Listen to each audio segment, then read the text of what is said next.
Hi, I'm Angelina Fantasia, though in my artwork I prefer to go by A Shay or Shay. I am a senior studio art major at UNT. My specialization is drawing and painting, and I should be hopefully graduating in the spring semester of this school year.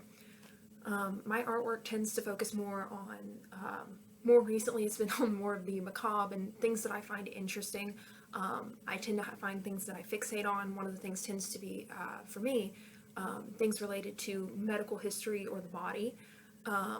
This is because I, personally speaking, have some issues as far as health-wise with my joints, and have weird medical things that happen in the history of my family.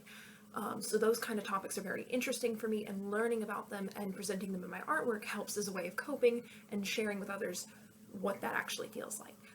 Some examples of that are, behind me here. No, not all of my work focuses on such morbid topics. I do also focus on fantasy. That was what I was raised with, is the kind of fairy tale sort of stuff.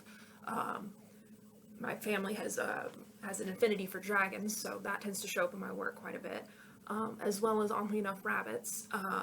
In fact, the icon that I use to identify myself is a rabbit, which is what I have just taken to embracing since it keeps showing up on its own.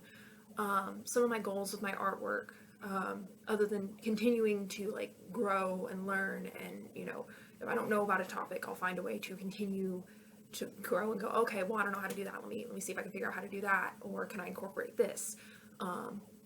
My main goal has been, with work that is meant to be presented like in a gallery setting or situation, is to make the artwork more physically available so that they can actually touch it and hold it and interact with it, rather than a static painting.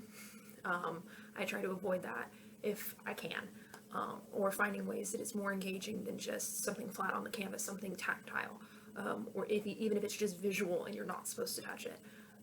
Obviously, that way have to change slightly given the situation with COVID.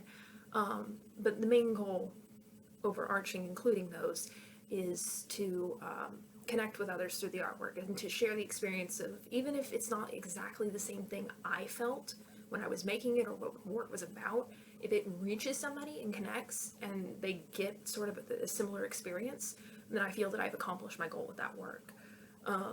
Now, part of the problem with that is I do tend to get caught up in the details when I'm working, hyper focus on little details, painting behind me.